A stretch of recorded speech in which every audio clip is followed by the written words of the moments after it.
Oh.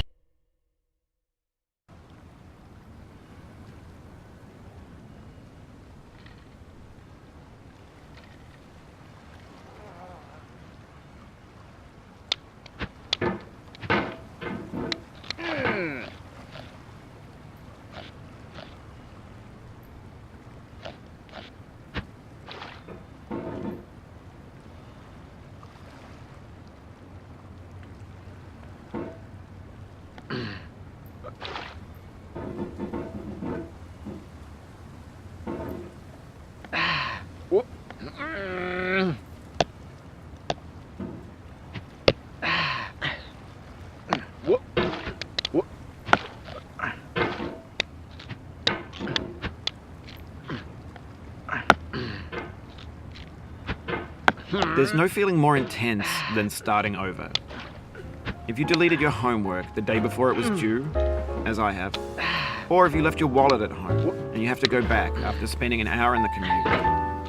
If you won some money at the casino and then put all your winnings on red but it came up black. If you got your best shirt dry cleaned before a wedding and then immediately dropped food on it. If you won an argument with a friend and then later discovered that they just returned to their original view. Starting over is harder than starting up. If you're not ready for that, like if you've already had a bad day, then what you're about to go through might be too much. Feel free to go away and come back. I'll be here. Alright, thanks for coming with me on this trip. I'll understand if you have to take a break at any point. Just find a safe place to stop and quit the game. And don't worry, I'll save your progress, always. Even your mistakes. This game is a homage to a free game that came out in 2002, titled Sexy Hiking. The author of that game was Jazuo, a mysterious Czech designer who was known at the time as the father of B games.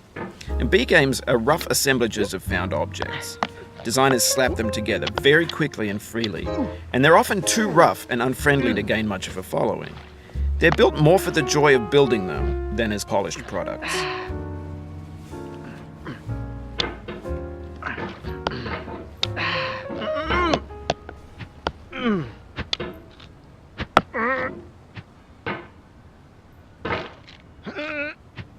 In a certain way, Sexy Hiking is the perfect embodiment of a B game.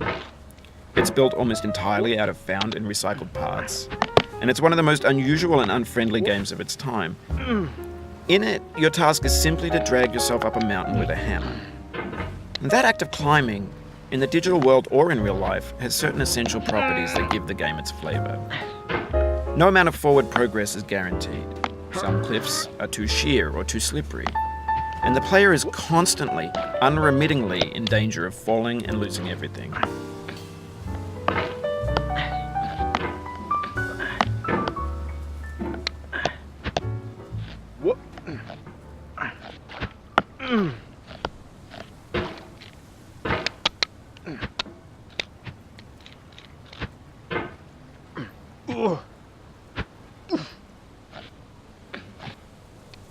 Anyway, when you start Sexy Hiking, you're standing next to this dead tree that blocks the way to the entire rest of the game.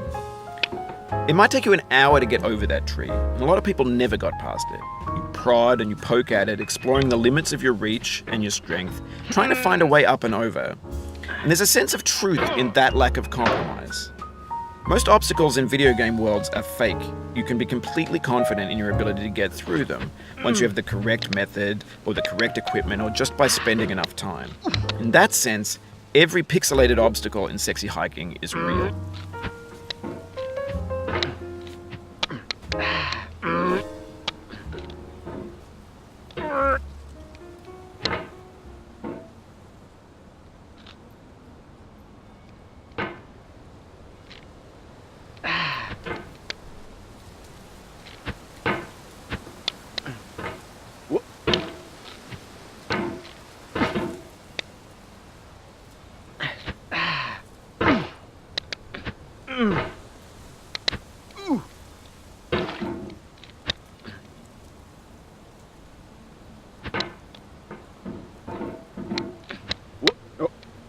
The obstacles in Sexy Hiking are unyielding, and that makes the game uniquely frustrating.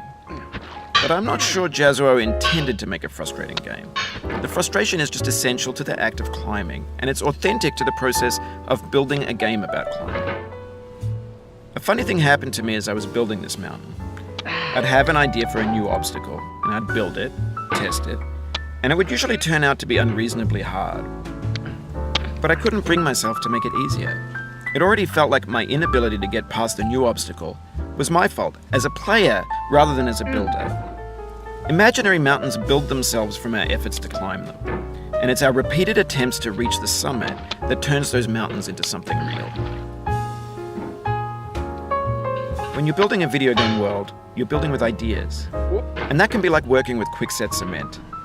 You mold your ideas into a certain shape that can be played with, and in the process of playing with them, they begin to harden and set until they're immutable, like rock. And at that point, you can't change the world, not without breaking it into pieces and starting fresh with new ideas.